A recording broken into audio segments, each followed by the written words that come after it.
Emang saya nggak berbuat soalnya. Kalau saya berbuat saya takut. Kalau saya nggak berbuat, kalau emang ada bukti ya buktinya itu nggak tahu ada apa, nggak tahu dari mana. Saya nggak tahu.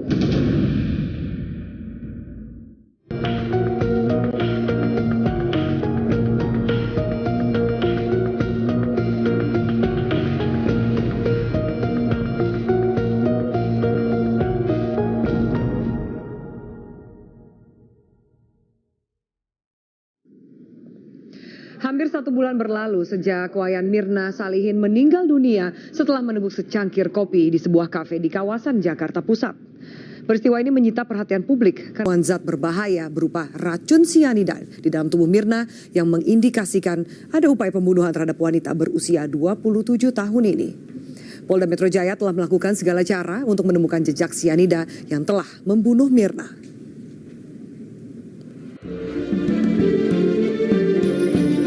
Sudah sebulan lamanya pelaku pembunuh Wayan Mirna Salihin yang diduga diracun menjadi misteri.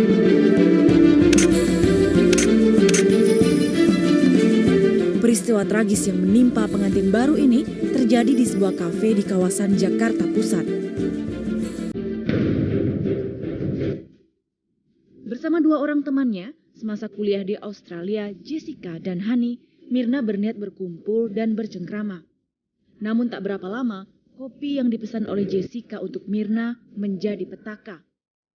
Senyawa sianida seberat 3 gram diteguk perempuan berusia 27 tahun ini. Dalam kurun waktu 2 jam, Mirna tak sadarkan diri untuk selamanya.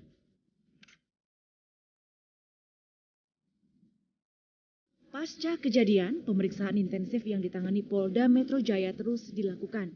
Mulai dari pemeriksaan saksi kunci Jessica Kusuma Wongso dan Hani, pencarian alat bukti, dan juga mengumpulkan keterangan ahli. Polisi pun sudah meningkatkan status kasus ini dari penyelidikan menjadi penyidikan. Seiring proses penyidikan berjalan, salah satu saksi kunci Jessica Wongso mendatangi Komnas HAM di Jakarta Pusat. Ia merasa dipersepsikan sebagai tersangka atas kematian Mirna. Sebelumnya, Jessica mengklaim tidak bersalah dalam perkara kematian Mirna. Akankah pelaku sebenarnya terungkap dalam kematian tak wajar ini? Dan pemirsa, saat ini saya telah bersama dengan Kabid Humas Polda Metro Jaya, Kombes Pol M. Iqbal. Pak Iqbal, selamat malam. Selamat malam, Mbak. Terima kasih atas waktunya di NSI. Ya. Pak Iqbal, ini pertanyaan juga dari semua masyarakat. Mengapa butuh lama kepolisian untuk menetapkan tersangka dalam kasus ini, Pak Iqbal? Iya, kasus ini kan spesial. Kita ingin melakukan penyelidikannya tahap demi tahap dengan mengusung scientific investigation. Jadi ketika nanti due process of law jalan, di pengadilan tidak terbantahkan. Banyak kasus-kasus seperti ini dibantah oleh pengadilan. Ada yang bebas murni dan lain-lain. Maka dari itu belajar dari case seperti itu, kita ingin betul-betul ya semua yang kita periksa, semua yang kita investigasi ilmiah sehingga tidak terbantahkan. Bagaimana dengan keterangan saksi-saksi yang berhasil dikumpulkan? Ya, semua saksi sudah belasan saksi dari semua saksi yang ada di tempat kejadian perkara, saksi-saksi teman-teman korban, keluarga, dan semua saksi sudah kita periksa. Bahkan lebih dari 8 saksi ahli kita periksa. Ada saksi ahli forensik kepolisian, kedokteran, psikologi forensik, terus juga Puslapfor Mabes Polri, terus sampai dengan hukum ahli pidana kita periksa. Artinya apa? Artinya kami ingin betul-betul komprehensif untuk mengungkap kasus ini secara terang benderang. Dan menutup celah adanya kesalahan. Yes, itu dia. Baik, Pak Iqbal, untuk juga melanjutkan dan bisa menjadi bahan untuk diskusi kita selanjutnya, saya akan mengajak Pak Iqbal dan juga pemirsa untuk melihat tayangan berikut ini. Kalau ada tuduhan bahwa kamu memberikan sianida ke dalam minuman Mirna, apakah itu benar? Tidak benar, saya tidak menaruh apa-apa di kopinya Mirna. Saya benar-benar tidak menaruh apa-apa ya. Alasan saya itu kalau emang banyak kecurigaan itu emang terjadinya begitu, saya nggak tutupin. Saya emang mau datang duluan soalnya kita mau menghindari 3-in-1 kan. Saya jalannya dari Sunter, terus di rumah cuma ada saya sama bapak saya hari itu. Lalu kenapa saya pesan duluan itu karena kita udah ngomong di grup chat yang di WA kalau si Mirna itu sukanya kopi itu. Iya, baik. Itu adalah statement atau sanggahan dari Jessica yang selama ini menjadi juga pusat perhatian karena berada bersama temannya Hani dalam kejadian seperti itu. Tanggapan Anda, Pak, mendengar statement itu? Wajar-wajar saja, karena yang bersangkutan tidak merasa wajar.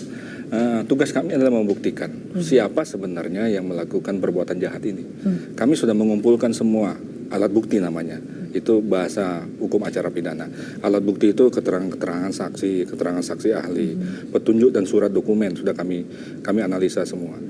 Dokumen, petunjuk, misalnya CCTV dan lain sebagainya. Bahkan CCTV itu dianalisa oleh ahli IT dan Pak Krisna sebagai leading sektor proses penyelidikan dan penyidikan ini sudah membentuk sub tim.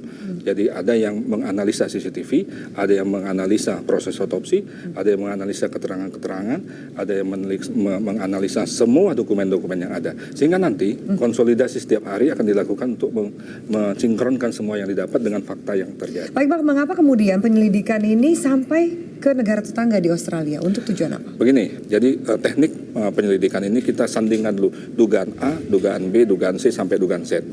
Motif A, motif B sampai motif Z. Nah sehingga di beberapa dugaan dan motif itu kami harus melakukan searching. Oh ya, polisi Australia kan ada saksi yang bekerja di sana dan tinggal di sana. Kami akan mempelajari background profile-nya, begitu ya, track record-nya dan lain-lain. Begitu. Semua, kenapa Pak saksi Jessica ini lebih banyak dieksplor dibanding dengan saksi Yani?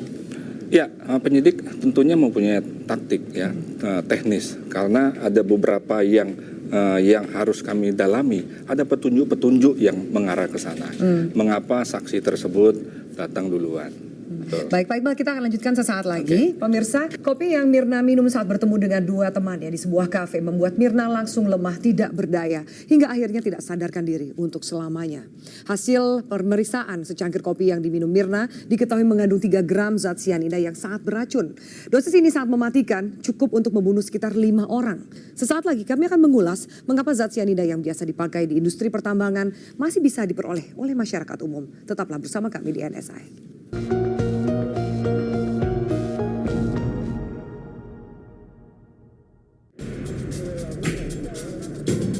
Tewasnya Wayan Mirna Salihin akibat keracunan zat sianida menimbulkan pertanyaan. Apakah sianida mudah didapatkan? Tim NSI menjelajahi sejumlah toko bahan kimia di penjuru Jakarta untuk mengetahui keberadaan zat kimia mematikan itu di pasaran.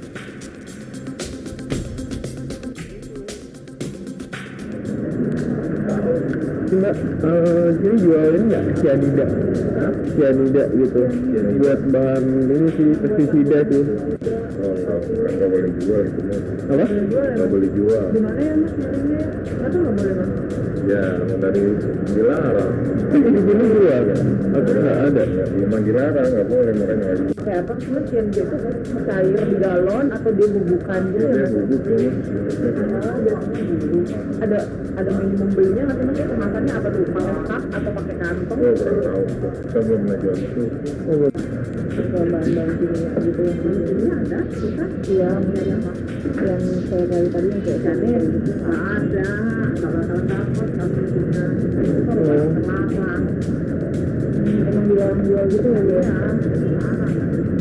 ada izinnya gitu nggak sih kalau misal beli atau mau jual dagang gitu untuk pembeli gitu misal kayak gitu dia tuh yang beli gitu apa gitu. Kalau kayak arsenik ibu, kalau arsenik ibu. Penelusuran tim NSI mencari sianida nihil.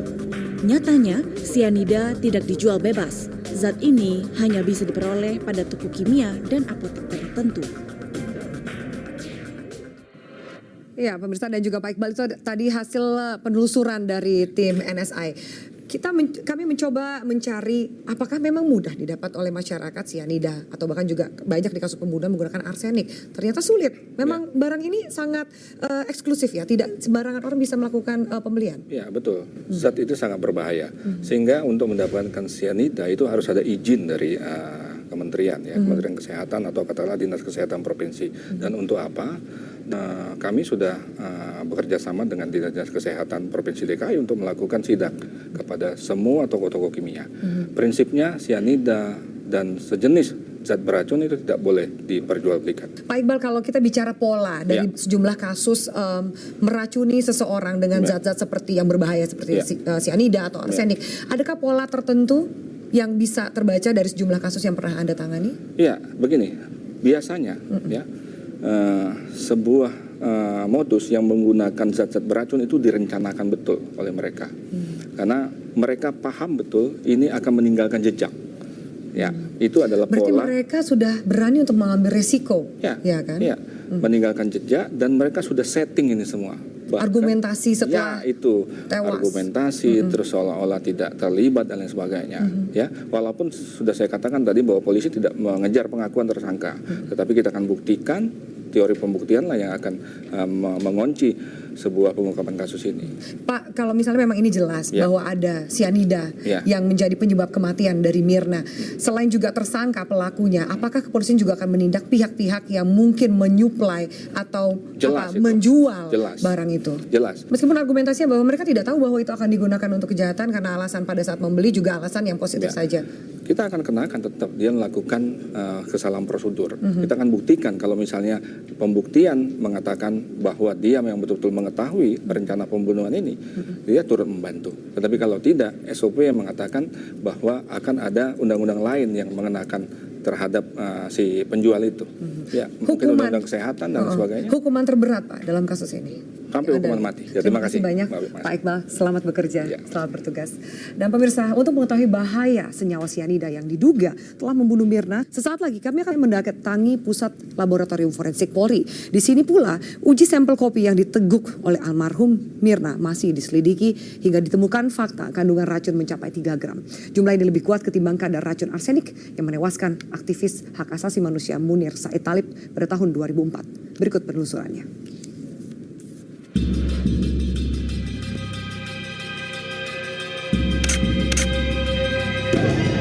Disinilah kasus kematian tidak wajar Wayan Mirna menemukan titik terang. Salah satu barang bukti yang didapat selama proses penyidikan mengungkap penyebab tewasnya Mirna. Kita mengungkap fakta yang ditemukan di lapangan. Beberapa contoh kasus yang lagi tren sekarang, kasus sianida itu, hasil pemeriksaan ataupun barang bukti yang dikirim oleh Polda Metro Jaya, penyidik Polda Metro Jaya, itu kami periksa di laboratorium kami. Barang bukti yang dikirimkan dari Polda Metro Jaya, penyidik Polda Metro Jaya, diantaranya sisa kopi yang ada di cangkir, kemudian yang ada di dalam botol. Kita pemeriksaan dengan alat yang kami miliki, ditemukan kandungan sianida di dalamnya. Nanti lebih teknis, ahli saya akan menyampaikan itu. Di ruangan ini, metode tes kimia terhadap sampel kopi diuji. Baik kopi sisa minuman Mirna dan cairan kopi pembanding dari restoran yang sama. Ya, ini khusus untuk pemeriksaan ion sianida.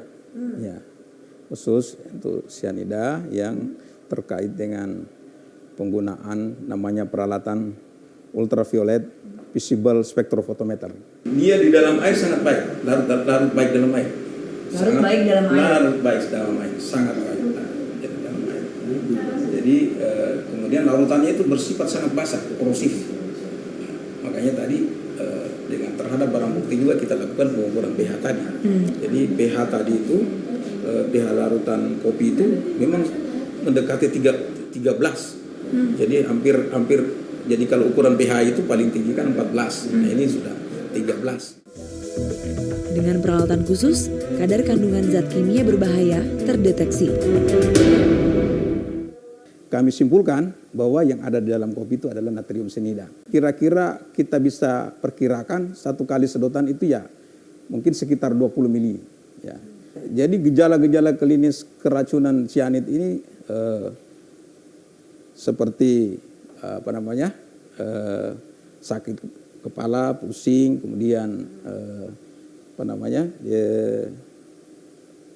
tidak bertenaga, loyo gitu, kemudian mungkin juga muntah, ya, kemudian sesak napas pasti, kemudian bisa terjadi kejang-kejang, ya, dan akhirnya terjadi loss of consciousness atau kehilangan kesadaran dan juga berakibat fatal mati.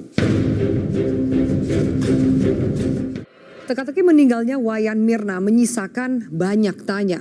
Mengapa pelaku tega memasukkan zat korosif hingga kematian Mirna begitu tragis? Para ahli forensik angkat bicara dengan memberikan analisa atas setiap bukti dan juga keterangan saksi. Tetaplah di NSI.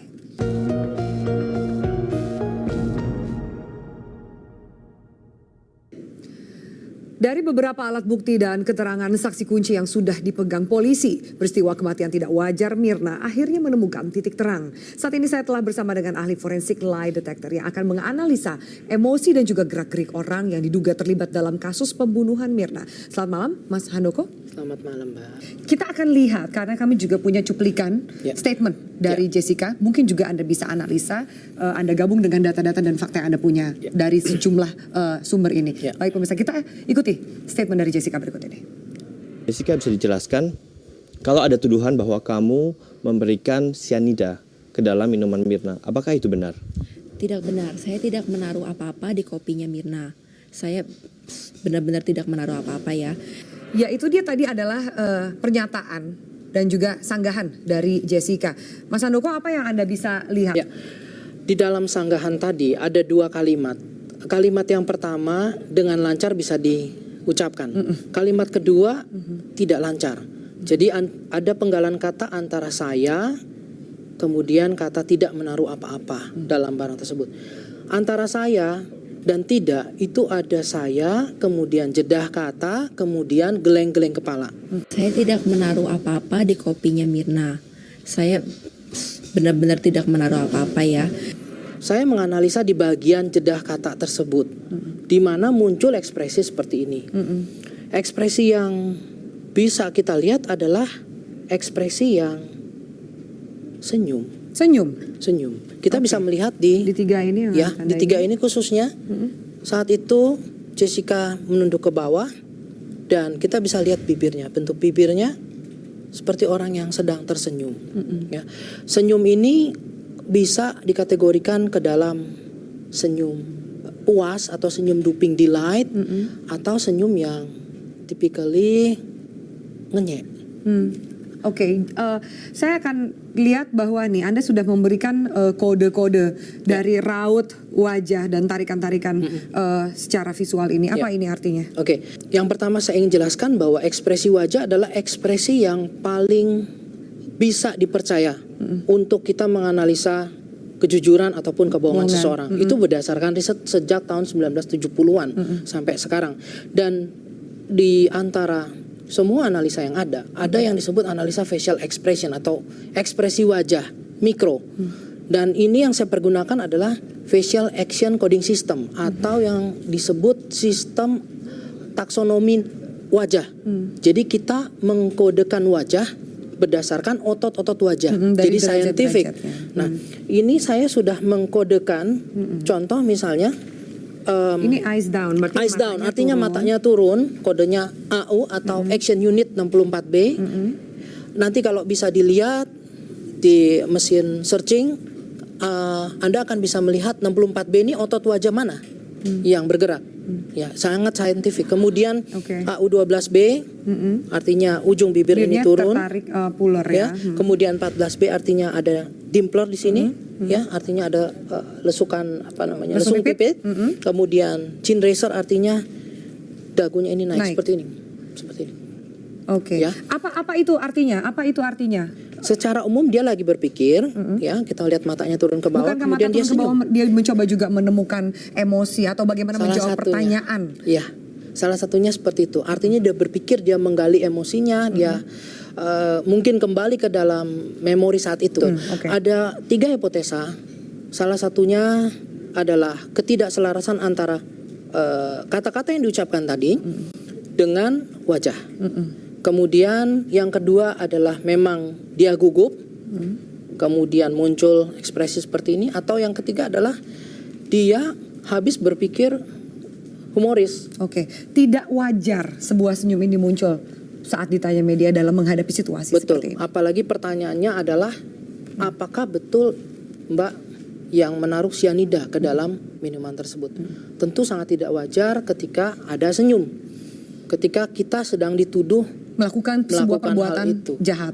Baik, ini menarik ketika memang ada sanggahan bahwa Jessica tidak mau minum kopi. Ketika Mirna mengatakan ada sesuatu yang aneh di kopi yang akan dia minum ini, dan Jessica mengatakan bahwa dia tidak bersedia untuk minum kopi itu. Kami akan putarkan kembali untuk Mas Handoko dan juga Anda pemirsa. Saya ada masalah lambung, jadi saya takut kalau misalnya minum kopi yang terlalu strong.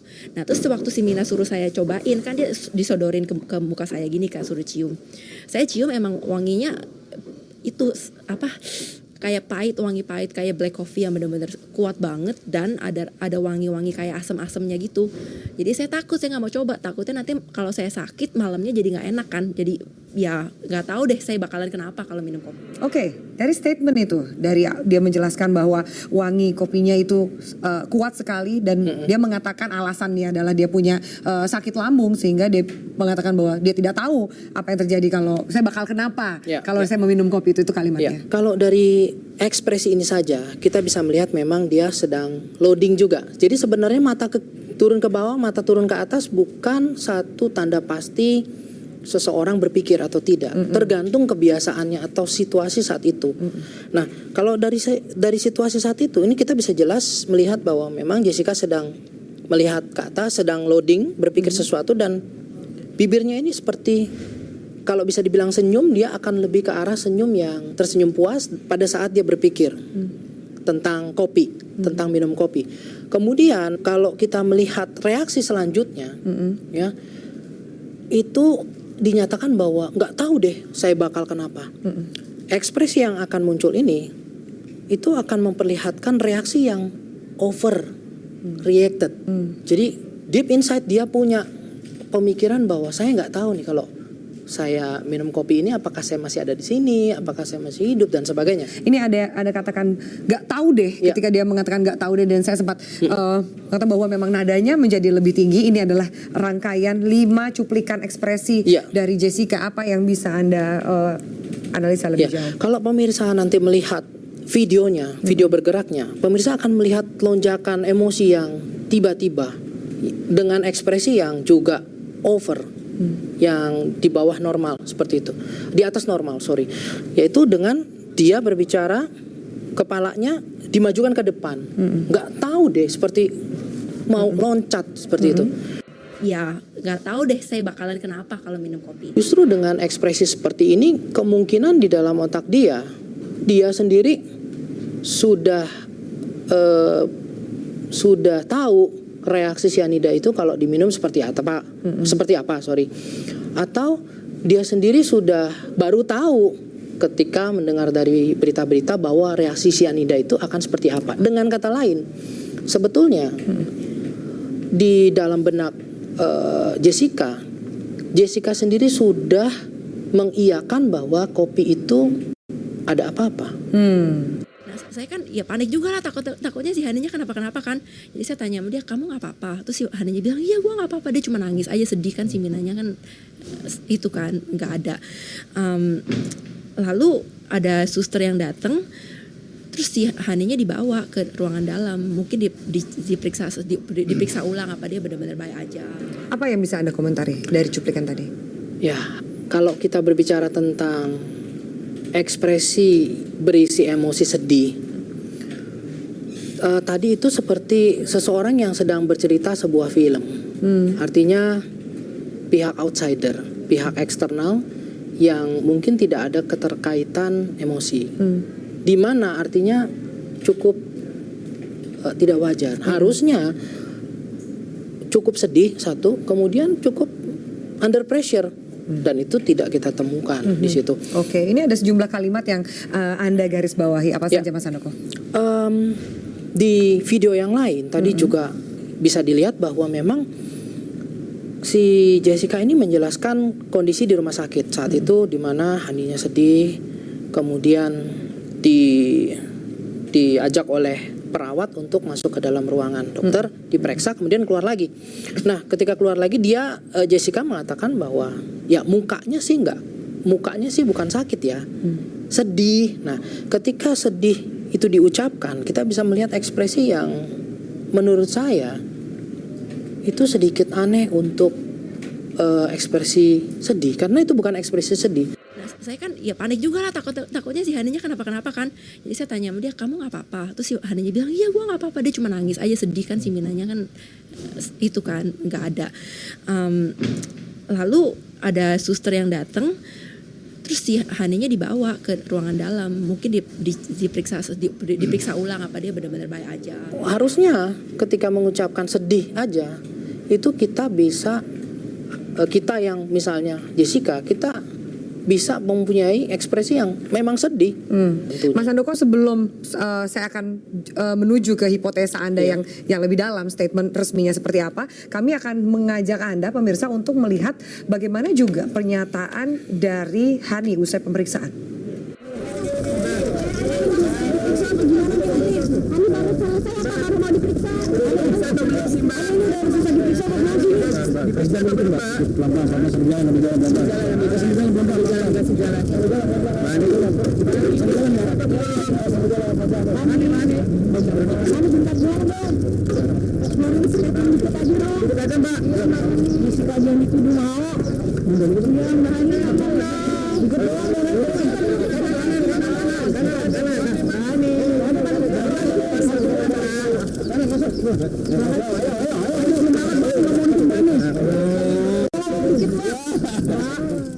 Oke, kalau kita lihat Jessica yang begitu mudah diakses oleh media, mau diwawancara, ini Hani melakukan sebuah reaksi atau respon yang berbeda. Dia menutup wajahnya dengan rambut dan sama sekali tidak mengeluarkan perkataan apapun.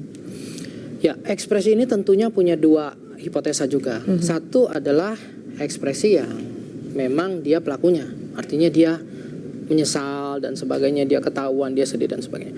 Kedua adalah ekspresi yang malu, tapi karena dia malu terekspos oleh kamera, malu nanti kehidupan sosialnya akan terganggu. Dan kalau saya melihat, hipotesa saya adalah yang kedua, artinya dia lebih malu menjadi bagian dari kasus yang terekspos oleh media. Nanti akan ditanya oleh media, nanti akan di kehidupan pribadinya akan terganggu, kemudian mungkin pekerjaannya juga terganggu dan seterusnya. Dan ya, untuk sampai pada kesimpulan itu tentunya nanti polisi perlu melakukan pendalaman lebih lanjut. Mas Handoko, terima kasih atas analisa yang menarik sekali di NSI. Emang saya nggak berbuat soalnya. Kalau saya berbuat saya takut. Kalau saya nggak berbuat, kalau emang ada bukti ya buktinya itu nggak tahu ada apa, nggak tahu dari mana. Saya nggak tahu.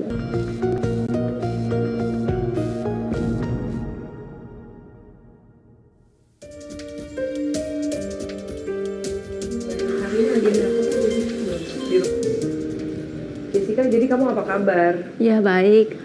Baik. Baik. Terima kasih sudah meluangkan waktu buat kita ya. Iya. Kan sekarang nih banyak sekali media yang ngerubutin kamu gitu ya. Gimana rasanya? Apalagi sebanyak pertanyaan yang berkaitan dengan kasus kehilangan dari seorang sahabat kamu. Iya. Saya selama ini merasa tertekan sekali ya. Saya dan keluarga saya merasa sangat tertekan karena emang saya tidak berbuat, tapi diperlakukan seperti ini. Diperlakukan kayak apa ya kamu? Ya ditungguin sama wartawan di luar, waktu di pemeriksaan di Polda juga udah rasanya kayak dikeroyok gitu. Saya nggak pernah kan ada kehidupan seperti ini, jadi saya tidak biasa, tidak tahu. Terus harusnya bagaimana, takut saja gitu. Apa yang kamu takutin? Disorot kamera saya kurang begitu suka ya. Pertamanya kan saya juga tidak mau ngomong sama media, tapi ya lama-lama saya harus keluarin suara juga lah ya, biar dengar orang masyarakat mendengarkan versi saya. Di beberapa tayangan di media lain juga saya lihat Anda bisa terlihat sangat tenang gitu menjalaninya. Beda dengan orang yang mungkin tertekan, ada panik atau apa, kok bisa Anda tenang sekali? Ya karena saya mencoba untuk tenang saja, kan saya memang tidak berbuat, jadi saya mau ngomong yang apa adanya seperti ini. Tapi kalau sedih ya saya sedih, tapi saya nggak tunjukkan di depan kamera saja gitu. Seberapa dekat sih kamu sama Mirna? Kamu bilang kawan lama, kawan lamanya dari sejak teman kuliah. Teman kuliah. Iya, sejak tahun 2007-2008 gitu ya, udah sekitaran 8 tahun. Saya teman kuliah sama beliau. Tapi kita nggak pernah sampai sahabat dekat yang setiap hari ngomong atau curhat dengan yang hal-hal yang mendalam gitu. Tidak sampai seperti itu. Cuma kita ya bikin assignment bareng, terus pergi makan, pergi ngopi, kalau ketemuan di kampus gitu-gitu aja. Tiap kamu balik ke Indonesia kamu selalu ketemu Mirna? Iya. Tapi saya kan jarang aja pulang ke sini. Jadi kalau saya pulang ke mereka kayak, oh Jessica pulang, ayo ketemuan gitu. Oh gitu. Iya. Nah, berarti masih ada dong ya waktu itu WhatsAppan kamu sama dia gitu, masih ada dong? Saya nggak simpen, tapi masih ada. Polisi udah punya. Udah ada. Udah di print, udah dicetak. Nah, sejauh ini kan kamu terus dimintain keterangan sama polisi. Jadi udah berapa kali nih sama polisi diperiksa? Saya dipanggil 5 kali ya. Iya. Oh. Tapi kamu merasa gimana nggak? Atau kamu punya dugaan apa? Kenapa kamu yang dipanggil lebih banyak? Karena saya melakukan hal yang emang jujur tapi mencurigakan, seperti datang duluan, pesankan duluan, bayarin duluan, tunggu di sana, itu hal-hal seperti itu. Yang celana saya robek, saya buang. Itu emang ada belakangnya ada ceritanya, tapi saya juga ngelakuin itu nggak sengaja gitu loh. Semuanya itu. Contohnya apa nih? Kamu bisa klarifikasi apa yang kemudian menurut kamu tuh mencurigakan tapi sebenarnya kamu ngelakuin nggak sengaja? Contohnya apa? Datang pagian, kan rencananya janjiannya sekitar jam 5. Cuman kan hari ini waktu di sini cuma ada ayah saya doang ya, jadi ibu saya masih nggak ada di rumah lah. Lalu saya bilang, saya kan belum nyetir juga di sini kan masih takut. Saya bilang minta antarkan ke Grand Indonesia jam 4.30-an, jam 4:30. Terus saya bilang, loh itu kalau dari sini ke Grand Indonesia tuh kena 3-in-1. Masih pagian 1 jam untuk ke sana dan setengah jamnya lagi untuk ayah saya kembali ke sini gitu kan. Oh ya udah, jadi makanya itu pagian datangnya. Tapi saya kasih tahu ke mereka semua, oh ini gue bakal pagian nih, soalnya mau hindarin 3-in-1. Ada tuh semua kan dicetak kan. Terus soal pesan duluan, saya lihat ke website Zomato, ambil menu jusnya yang di restoran tersebut, lalu saya bilang kirim ke semuanya. Karena gue datangnya duluan, gue pesenin dulu minumnya. Nah teman saya yang satu lagi yang seharusnya mestinya datang tapi dia tidak jadi datang, bilangnya jam 6.30 datangnya. Si Hani sekitar jam 5. Nah si Mirna bilang di chattingnya itu, karena dia tahu saya datangnya pagi ya, jadi dia bilang, oh ya udah deh kalau gitu gue datangnya jam 4-an aja gitu. Siapa tahu kan dia nggak ngapa-ngapain ya, mungkin nggak ngapa-ngapain, mungkin dia nggak mau saya tunggu sendiri gitu. Terus dia bilang, oh iya oke. Nah, yang teman saya yang 2 itu nggak komentar soal minuman yang saya mau pesankan duluan, tapi si Mirna bilang, oh gue suka banget tuh sama Vietnamese ice coffee yang dijual di sana. Terus saya bilang, oh ya udah deh, gue pesenin ya gitu. Terus dia bilang, iya boleh juga sih. Terus ada muka ketawanya gitu. Ya udah, nah itu dia mau itu. Saya nggak pernah seumur-umur minum kopi itu, dan ke tempat restoran tersebut saya nggak pernah sebelumnya. Oh gitu. Tapi kau minum kopi nggak sih? Minum, tapi cuma di pagi hari doang. Oh pagi. Itu udah sore kan, udah jam makan malam. Oh gitu. Sejauh ini kontekan nggak kamu nih sama Hani sebagai 2 orang saksi di sebuah kejadian di mana teman kamu meninggal depan mata kamu? Tidak sama sekali. Enggak sama sekali nggak kontakan. Kenapa nggak kontakan sama Hani? Loh mereka si Hani yang cuekin saya. Kamu melakukan usaha untuk berkomunikasi sama dia. Kayak apa usaha? Telepon, ketemu atau apa? Saya coba telepon nggak diangkat. Terus saya coba message di WA ya. Saya tanyain kan waktu ini kan lagi cerita di rumah duka kan. Hari sesudah kejadian Hani masih kirim pesan ke saya, kasih tahu rumah dukanya di sini nih gitu. Rumah pemakamannya di sini gitu. Udah segitu aja. Terus dia tanya, kamu datang nggak? Terus saya bilang, oh ya nggak hari ini gitu kan ya. Ya udah. Kenapa kamu nggak datang di hari? Saya stres aja, nggak mau keluar dulu.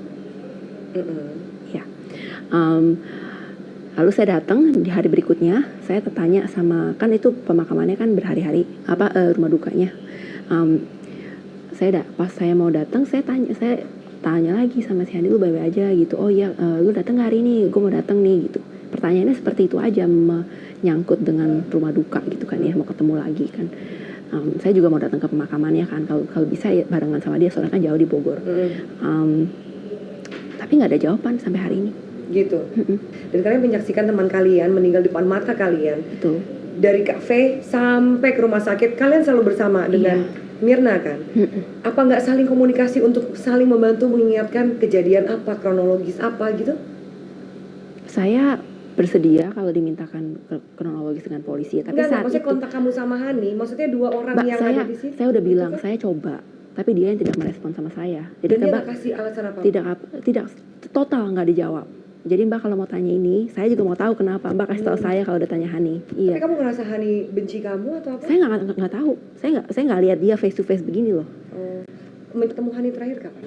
Waktu di reka ulang. Oh di reka ulang. Iya. Itu pun gimana suasana? Tidak ngomong. Kita ngomong waktu acting aja ya, mau reka ulangnya kali itu.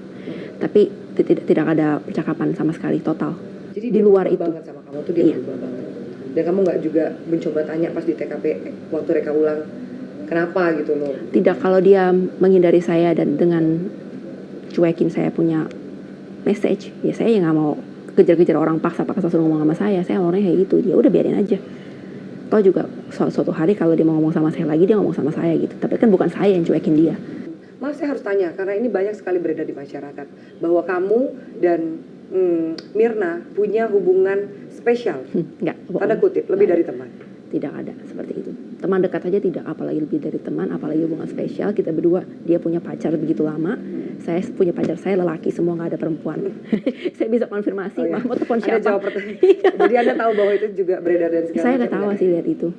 Iya, pasti keluarga si Mirna juga bingung, hah ini kok bisa dibilang begini? Kalau boleh saya tanya lagi, yang beredar juga kamu kerja di rumah sakit, benar? Bukan. Bukan, di Rosari berarti oke, confirm bukan Kantor. bekerja di rumah sakit ya. Tidak ada berkaitan dengan rumah sakit, klinik atau apapun. Tidak ada. Seperti itu. Ayah kamu kerja di perusahaan Pensiun, sudah tidak ada kerjaan. Oh gitu. Kalau ternyata yang diumumkan nama kamu, Jessica, sebagai tersangka kasus ini, gimana? Ya saya harus fight lagi ya. Kan itu belum the end of the world gitu, masih ada kesempatan untuk kontes lagi. Emang saya nggak berbuat soalnya, kalau saya berbuat saya takut. Kalau saya nggak berbuat, kalau emang ada bukti ya buktinya itu nggak tahu ada apa, nggak tahu dari mana, saya nggak tahu. Tapi sekarang saya udah punya kuasa hukum, nggak cuma satu, ada 3. Jadi lihat aja lah gimana. Ada upaya nggak untuk menjelaskan secara pribadi ke keluarganya Mirna bahwa bukan kamu pelakunya? Belum, dan saya tidak mau.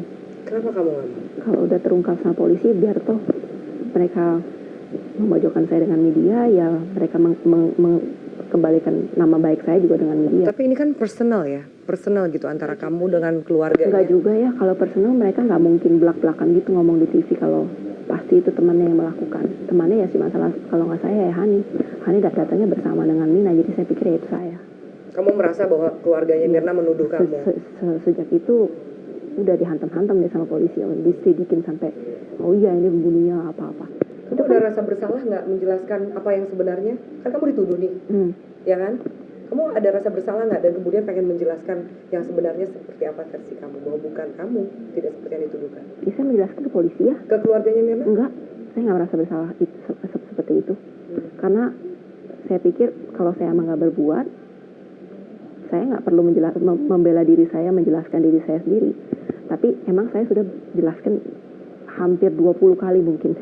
Dengan kejadian ini ulang, itu dicatat semuanya sama polisi. Kamu berani bertaruh apa supaya masyarakat juga tahu bahwa kamu sampai sebegininya komitmen dan yakin bahwa bukan kamu pelakunya?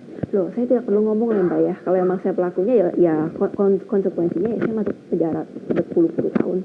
Itu aja. Kamu nggak perlu meyakinkan masyarakat bukan kamu pelakunya? Tidak perlu.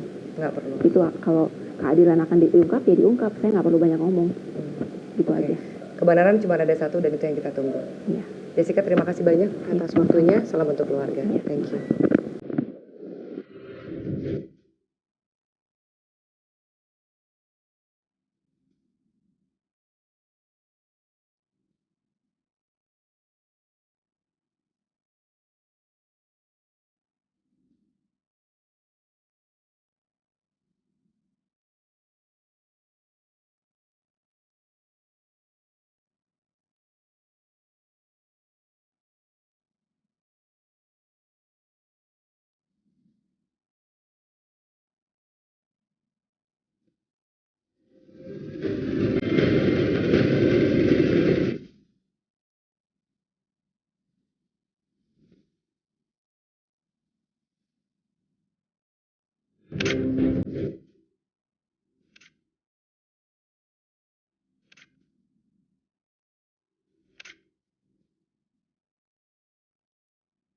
Direktorat Reserse Kriminal Umum malam ini telah menyelesaikan pemeriksaan terhadap saudari J, tersangka terhadap dugaan melakukan tindak pidana pasal 340 KUHP, perencanaan, pembunuhan berencana terhadap korban atas nama saudari Mirna yang terjadi pada tanggal 6 Januari 2016.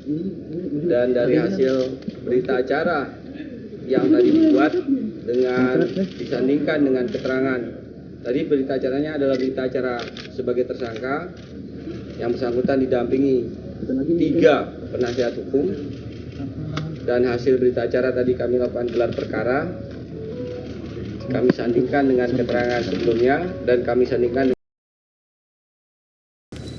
dan nyata-nyata kami menemukan ada ketidaksesuaian antara keterangan yang bersangkutan dengan fakta-fakta yang kami temukan dan alat bukti yang kami temukan.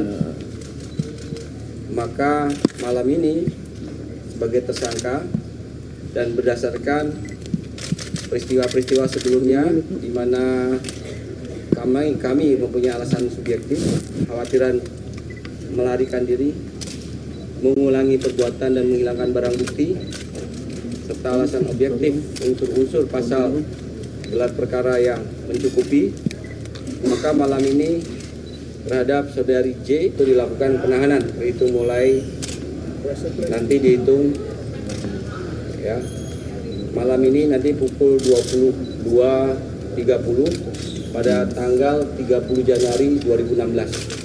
Dan pemirsa, beragam analisa menyertai misteri kematian Mirna yang diduga meregang nyawa akibat meminum kopi yang mengandung racun sianida. Perhatian publik begitu tinggi dan mereka menerka-nerka siapa pelaku pembunuhan ini.